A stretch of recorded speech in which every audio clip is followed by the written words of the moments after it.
দর্শক দেখছেন কুরাইশ নিউজ, সাথে আছি আমি ইসরাফিল ফকির। এই মুহূর্তে ঢাকা বিশ্ববিদ্যালয়ের দোয়েল চত্বরে এখানে গড়ে উঠেছে দেশীয় নানা ধরনের পণ্য।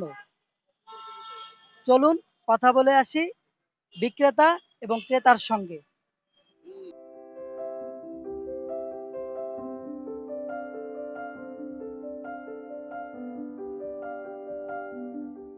আসলে কৃত্রিম ফুল চাহিদাটা দেখা গেছে ভালোই, কারণ আর্টিফিশিয়াল ফুল আপনার ন্যাচারাল ফুল যেগুলো আছে ওগুলো দেখা গেছে অনেকে ব্যবহার করতে পারে না, 2-4 দিন থাকে। সেক্ষেত্রে এগুলো আর্টিফিশিয়াল ফুলগুলো অনেক ভালো। এগুলো দেখা গেছে লং লাস্টিং, 1 বছর 2 বছর 3 বছরও ব্যবহার করতে পারে। আর যদি ক্রেতাদের কথা বলি তাহলে দেখা গেছে চাহিদা মোটামুটি আলহামদুলিল্লাহ ভালো।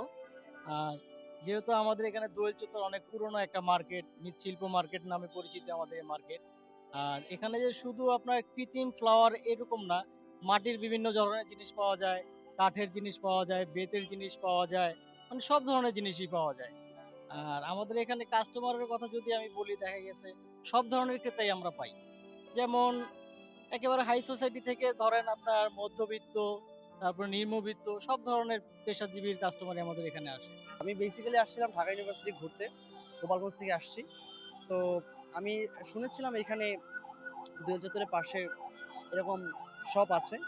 তো আমি আসলাম, এসে এখানকার পরিবেশ পরিস্থিতি খুবই সুন্দর। এখানে খুবই ট্রেডিশনাল জিনিসপত্র দেখা যাচ্ছে, এবং আমি হোপফুল যে আমি আহ, আমার কিছু কিছু একটা পছন্দ হবে এবং আমি এখান থেকে কিনে নিয়ে যেতে পারবো। ভালো লাগে কারণ এখানে সবকিছু দেশি পণ্য পাওয়া যায় এবং বেশ কম দামেও পাওয়া যায়। তারপর আমি আসছি বেসিক্যালি মানি প্ল্যান্ট কেনার জন্য। তো ভালো লাগে আমার এই জায়গাটা, ঘুরতেই ভালো লাগে, দেশি জিনিস তো ঘুরতেই ভালো লাগে, দেখতেও ভালো লাগে। ধরেন সব স্তরের মানুষই আসে। যারা বেশিরভাগ শৌখিন মানুষ, ঘর সাজাতে পছন্দ করে, তারাই বেশিরভাগ আসে। তো এখানের মধ্যে অন্য জায়গার তুলনায় সবকিছু আপনি কমে পাবেন। মাটি থেকে তারপর হলো আপনার বেতের, বাঁশের সবকিছু প্রোডাক্টই আমাদের কাছে পাবেন।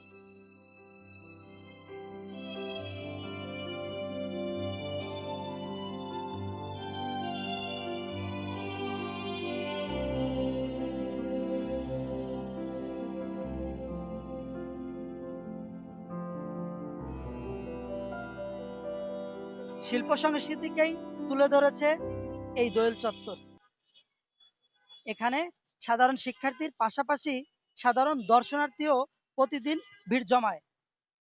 এখানকার ব্যবসায়ীরা বলছেন সকল পণ্য এখানে কম দামে পেয়ে যাবে দর্শনার্থীরা।